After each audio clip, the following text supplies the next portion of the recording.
안녕하세요, 여러분. 너무 오랜만이죠. 못하겠어, 갑자기. 제가 호주에서 돌아온 지 한 2달 정도 됐더라고요.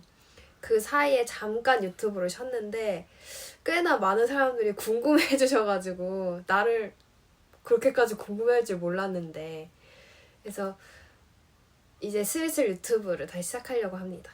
그래서 한 2달 동안 그냥 충분히 가족들이랑 친구들이랑 쉬면서 한국 음식도 많이 먹고, 그리고 또 제가 쉬지 못하는 사람이잖아요. 그래서 돌아온 지 3일 만에 이력서를 쓰고 면접 보고 취업도 했어요. 근데 아직 출근은 하지 않은 상태인데 개원병원이라서 며칠 뒤에 출근하거든요. 그래서 그 썰은 이제 나중에 풀어드리는 걸로. 그리고 그 사이에 또 박보검의 칸타빌레도 갔다 오고 우연히 좋은 기회에, 그리고 또 비트코인 대회에 나가서 갑자기 3등도 하고 진짜 별일이 많았어요. 오늘 사실 이렇게 영상을 찍게 된 거는 제 브이로그긴 한데 아무래도 치과가 조금 관련돼 있다 보니까 치위생사 선생님들이 많이 봐주시더라고요. 그래서 궁금한 점 같은 거 댓글로도 많이 남겨주시고 해서 1년 전에 호주 치과에 관해서 이제 정보 검색을 했을 때, 그리고 1년 뒤인 지금 혹시나 해가지고 이 영상을 만들기 전에 한번 검색을 해봤는데 정말 치과에 관한 정보는 거의 없어요. 흔하지가 않나 봐. 그래서 카페나 뭐 청소업체, 취업하기, 레주메 쓰는 법 이런 거는 많은데 치과에 취업하고 뭐 그 환경이라든지 뭐 어떻게 해요, 레주메 쓰는 법 이런 거에 대한 정보는 거의 진짜 전무하더라고요. 유튜브에도 있기는 있는데 막 7년 전, 8년 전? 왜 이렇게 없을까? 그래가지고 저는 완전 최신이니까 그나마 업데이트를 이렇게 해드릴 수 있지 않을까라는 생각에서 첫 번째로 호주 치과의 고용 형태부터 살펴보겠습니다. 풀타임, 파트타임, 캐주얼이 있으며 풀타임은 정규직, 캐주얼은 아르바이트의 개념으로 생각하시면 이해가 빠르실 거고, 파트타임은 풀타임과 비슷하지만 근무 시간에서의 차이가 다소 있습니다. 자세한 내용은 정지 후 읽어보시면 좋을 것 같습니다. 두 번째로는 호주 치과 구하는 방법인데요. 한국에는 덴탈잡이라는 사이트가 있죠.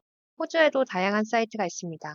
식잡, 호주나라, 페이스북, 검트리, 인디드 등등이 있고 그 중에선 식사컴이 가장 많이 사용됩니다. 페이스북은 자기소개서를 작성하거나 댓글을 달아 메시지로 연락이 오는 방식인데 다른 분야는 활발한 것 같으나 치과 부분에서는 고용이 활발히 이루어지는지는 체감하지 못했습니다. 호주나라는 한인 커뮤니티로 한인잡 위주의 공고가 많이 올라옵니다. 여러 사이트를 둘러보시고 자기에게 잘 맞는 사이트를 이용하시면 되겠습니다. 식스컴을 예시로 살펴보겠습니다. 홈페이지로 들어가서 덴탈 어시스턴트라고 검색을 합니다. 그러면 다양한 공고 중인 치과들의 목록이 나오는데요. 자신의 위치와 적절한 시급을 확인하여 지원을 하면 됩니다. 한 치과의 공고를 클릭해 보겠습니다. 제일 위에는 덴탈 어시스턴트 혹은 리셉셔니스트 등 회사가 원하는 고용 분야가 적혀 있고 그 밑에는 회사가 위치한 지역과 앞에서 살펴본 파트타임, 풀타임, 캐주얼 등의 고용 형태와 시급, 회사가 고용자에게 원하는 역할이 명시되어 있습니다. 여기서의 꿀팁은 이 부분을 잘 적어두었다가 이력서에 내가 수행할 수 있는 분야, 나의 장점 등으로 활용하시면 되겠습니다. 상단에 있는 퀵 어플라이 버튼을 통해 직접 사이트에서 지원하는 방식이 있고 메일로 지원하는 방식이 있는데 치과마다 상이하니 확인 후 적절하게 지원하면 되겠습니다. 이제 본격적으로 커버레터와 이력서를 작성해 볼 건데요. 커버레터를 줄여서 CV라고 부르는데 이것은 지원하는 기업과 직무에 자신의 관심사와 경험을 연결해서 본인이 얼마나 적합한 지원자인지 어필하기 위해 제출하는 문서로 한국 치과계에서는 중요한지 미지수지만 외국은 중요하다고 해서 작성을 해보았었습니다. 하지만 경험상 치과 분야는 다른 분야처럼 지원자나 경쟁자가 많지 않기 때문에 CV를 제출하지 않은 경우에도 무관하게 연락이 많이 왔으며 연락이 왔을 때 전화 인터뷰를 많이 해본 결과 그들이 중요하게 생각하는 것은 CV의 유무가 아닌 임상 경력이었습니다.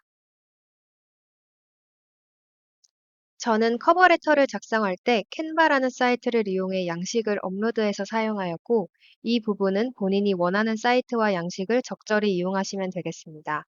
앞서 말씀드렸다시피 한국 치과를 취업할 땐 보통 커버레터를 작성하지 않기 때문에 저 역시도 처음 여러 가지 자료를 취합해 작성해 본 거라 모범적으로 잘 쓴 예시는 아니며 저처럼 감이 아예 없으셨던 분들이 감을 찾는 정도로만 보시면 되겠습니다. 커버레터 상단에는 이름과 사진을 기재했는데 한국에선 이력서에 증명사진을 넣는 게 일반적이나 외국에서는 개인정보 보호와 차별 방지를 위해 보통 사진을 안 넣는다고 알려져 있습니다. 하지만 경험상 실제로는 큰 영향이 없어 보였고 사진을 넣으면 신원에 대한 확실성과 호감이 생길 거라고 생각해서 넣어 보았습니다. 사진의 유무는 크게 중요하지 않으니 원하시는 대로 하시면 되겠습니다. 커버레터는 정해진 양식이 있는데요. 첫 줄은 보통 자기소개와 지원할 기회를 얻게 되어 감사하다는 인사 형식으로 시작이 됩니다. 두 번째 단락에는 내 경력과 내가 가진 장점 등을 간략히 어필합니다. 어려우시면 챗 GPT의 도움을 받으시면 좋으실 것 같습니다. 항상 중요한 건 이런 것을 작성할 때 자신은 밝고 긍정적임을 어필하는 것입니다. 특히 외국인들은 동양인들이 굉장히 수줍고 소극적이라는 생각이 있어서 외향적이고 밝은, 긍정적인 모습을 보여주었을 때 보통의 동양인과 다르다는 인식을 심어줄 수 있었습니다. 실제로 제가 그런 피드백을 많이 받았습니다. 마지막 문단에는 면접의 기회를 얻길 바란다는 내용과 함께 번호나 메일을 기재하는데요. 보통 CV에 꼭 써야 될 형식적인 문장이 정해져 있으므로 내 CV에 맞게 원하는 문장을 선택하고 기재하시면 됩니다. 이제 가장 중요한 레주메 작성법만 남아있는데요. 저는 맨 위에 CV에 작성했던 내용들을 토대로 자기소개를 간략히 작성하였습니다. 어떤 양식을 선택하냐에 따라 자리 배치가 다를 수 있으며 이 부분이 없을 수도 있습니다. 이것은 철저히 본인의 선택이라 원하는 양식을 이용하면 됩니다. 그리고 지금까지 설명했던 그 무엇보다 가장 중요한 건 경력인데요. 한국 이력서와 같이 치과 이름과 기간을 영어로 기재합니다. 만약 호주 치과에서 일한 경력이 있으면 무조건 옆에 오스트레일리아를 적어주고 호주 경력을 굉장히 선호하므로 3개월 정도의 짧은 경력이더라도 무조건 적어서 어필하는 것이 좋습니다. 그리고 최대한 상단에 작성해 어필하는 것도 좋은 방법입니다. 치과에서의 경력이 많지 않은 분들은 다른 분야의 경력을 적어 나의 다른 일적인 능력을 어필하고 싶어 하는 경우도 있는데 다른 분야의 경력을 적는 것은 의미가 크게 없으므로 최대한 치과 경력을 위주로 작성하고 혹시 호주에서 다른 분야의 장기 경력이 있으신 분들은 그걸 바탕으로 한 유창한 영어를 어필하시는 게 훨씬 도움이 될 것 같습니다. 경력과 더불어 하단에는 내가 가진 스킬과 치과에서 내가 했던 일을 작성합니다. 아까 공고에 나온 치과가 원하는 직원상을 적어 놓은 부분을 적절히 이용하시면 쉽게 작성할 수 있습니다. 이제 마지막에는 학력과 개인정보를 작성했는데요. 학력 부분은 사실 큰 의미는 없고 이력서의 형태를 예쁘게 보이기 위해 작성한 거라 본인이 어필하고 싶은 다른 것을 작성하셔도 무방합니다. 그리고 하단에 컨택트 부분을 적는 것은 중요한데요.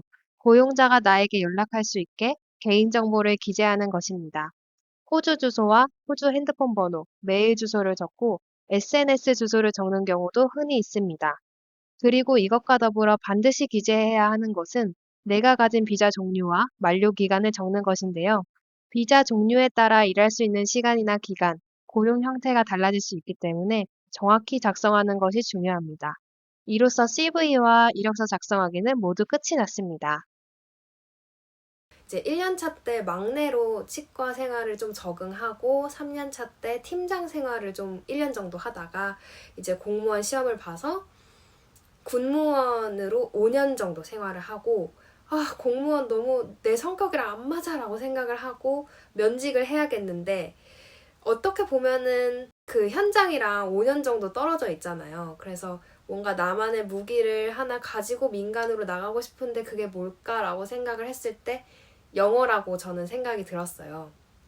뭐 어시서고 치과에 적응하고 그러는 거는 누구나 할 수 있는 일이고 그거는 그리 오랜 시간이 걸리지 않는다고 생각해요, 저는.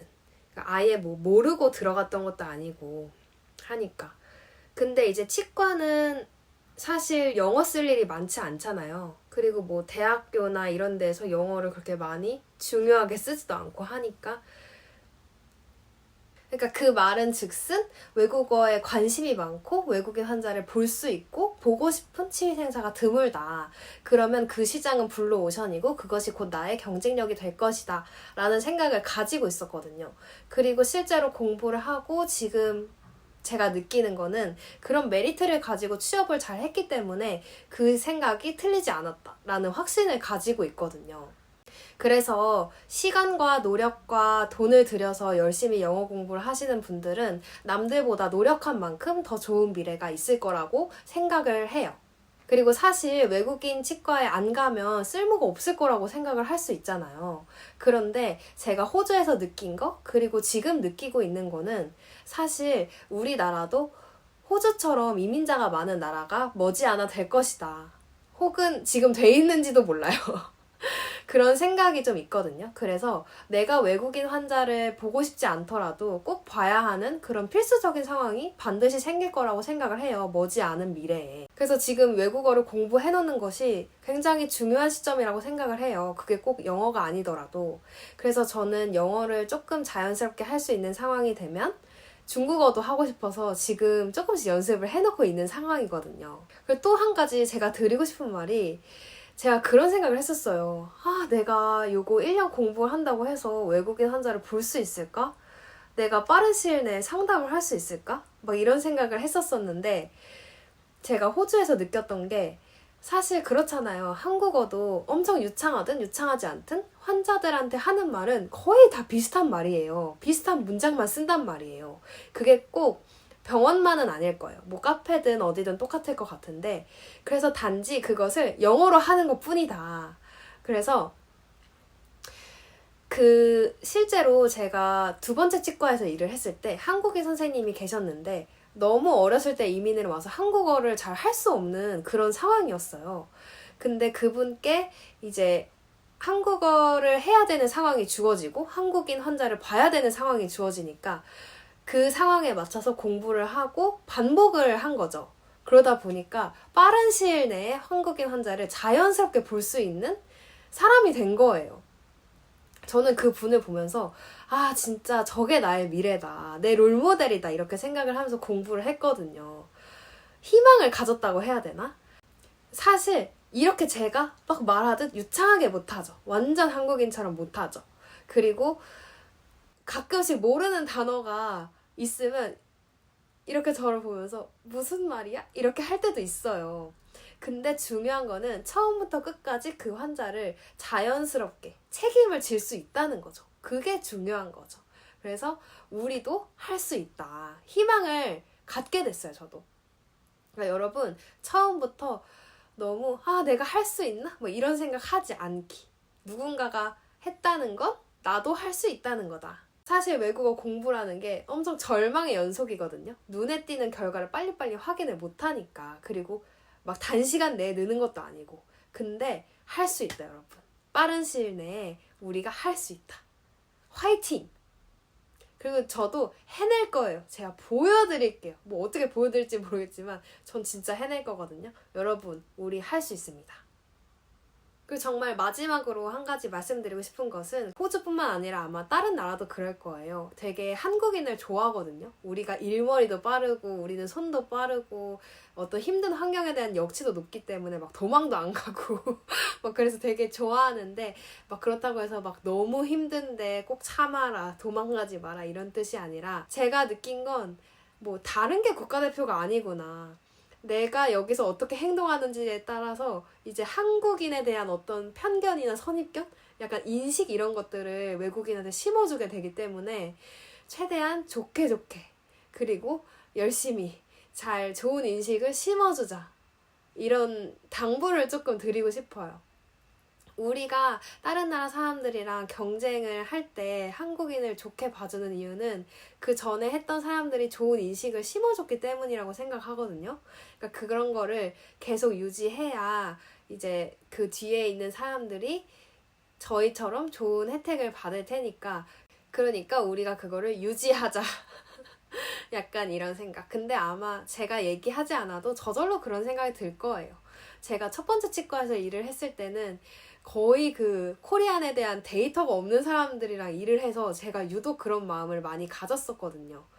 그래서 최대한 좋게 좋게 일을 하고 좋게 좋게 나오고 내가 열심히 하고 잘하는 사람이라는 인식을 심어주려고 노력을 했던 게 기억이 나네요, 갑자기.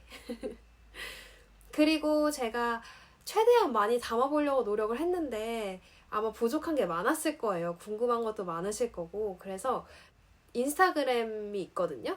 DM 보내주시면 제가 답변을 하나하나 드리겠습니다. 지금까지 시청해주셔서 너무너무 감사합니다. 안녕.